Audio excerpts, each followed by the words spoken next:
Hai, saya Kaucup dan terima kasih karena sudah klik video ini. Artinya kalian mau menonton video saya dan selamat datang di channel saya.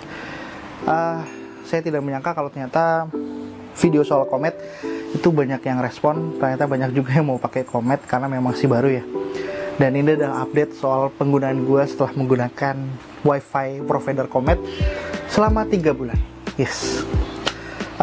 Gue langsung cerita aja soal kenapa gue pilih komet, kan udah gue ceritain di video sebelumnya. Dan ini adalah video update-nya doang. Kalau misalkan masalah kecepatan, sampai saat ini masih sama, tidak ada perubahan kecepatan atau segala macamnya. Masih di angka 50 Mbps ya. Kalaupun turun di bawah itu ya 40-30 lah. 20 jarang dapat sih. 20 tuh kalau lagi ada trouble mungkin.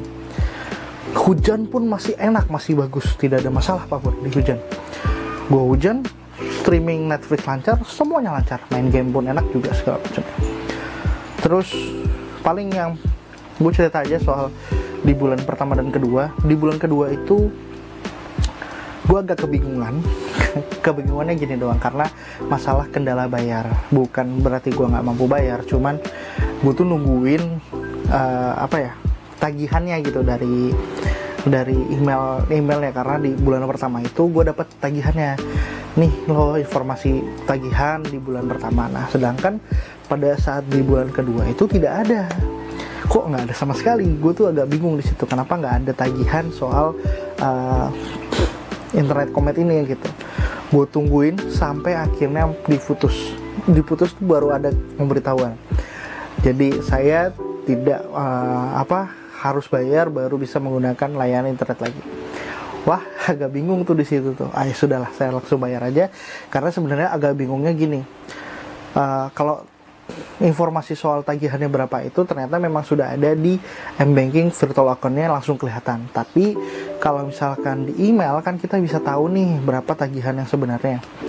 Jadi lebih gampang, memudahkan aja gitu loh, nge-track dari tagihan bulan pertama dan bulan kedua dan seterusnya. Sedangkan kalau langsung tanpa ada pemberitahuan tersebut, gue harus screenshot dulu di ATM gue, mesti screenshot di mobile bankingnya buat tahu, terus ngebandingin sama tagihan-tagihan sebelumnya. Itu kan kayaknya agak repot gitu.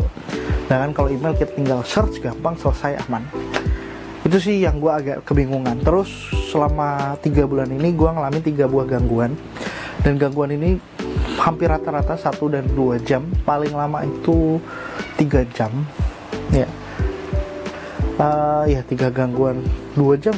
2 jam rata-rata, 2 jam dan 3 jam.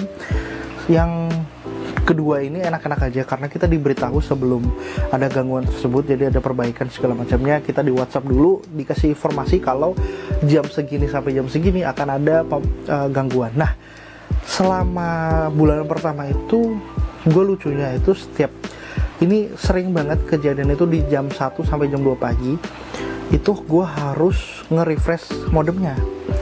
Jadi terkadang kalau jam 2 pagi tuh tiba-tiba langsung berhenti gitu loh, langsung nggak ada internet, harus matiin modem terus nyalain lagi dalam waktu 5 menit baru jalan. Nah itu yang agak sebenarnya gak ngamuk, cuman kan jarang juga gue aktif di malam hari gitu, cuman ya kalau lagi pengen begadang aja sih. Tapi pernah kejadian satu ini yang gue agak bikin kesel dengan komet, tapi masih gue maklumin. Jadi kejadian ini malah siang-siang hari, dimana aktivitas gue lebih banyak. Kerjaan gue kan juga kebanyakan menggunakan internet di siang hari.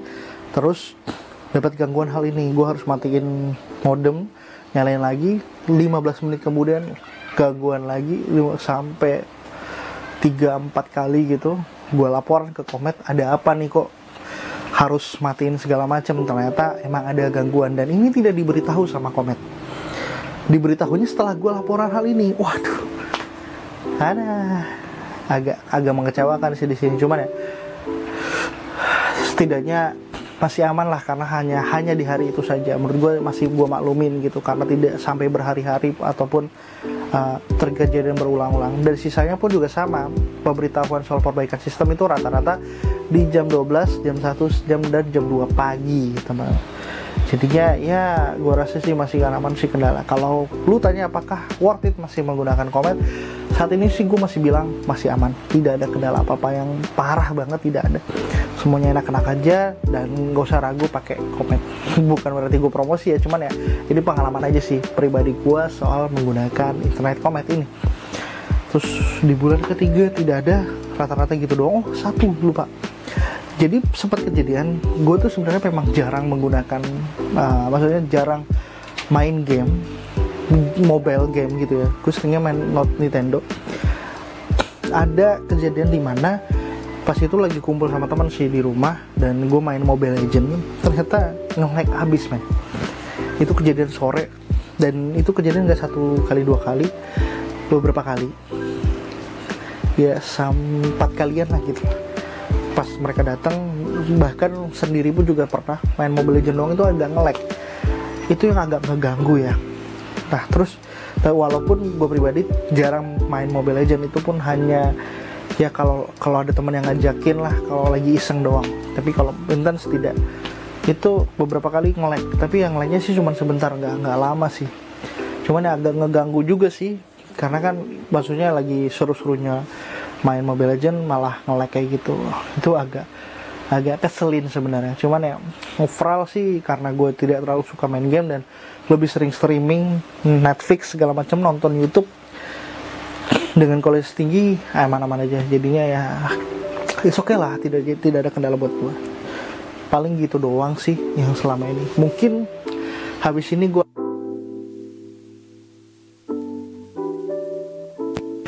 yang gue alamin saat ini emang masih aman-aman aja. Kalau lu mau pasang Komet, gue rasa sih tidak jadi masalah. Oke, mungkin sekian aja lah video dari saya soal review Komet penggunaan 3 bulan ini, dan masih enak aja Komet. Thank you. Dan kalau kalian suka dengan video ini, jangan lupa di subscribe, pastikan juga jangan lupa like dan komentar di bawah sebanyak-banyaknya apapun itu.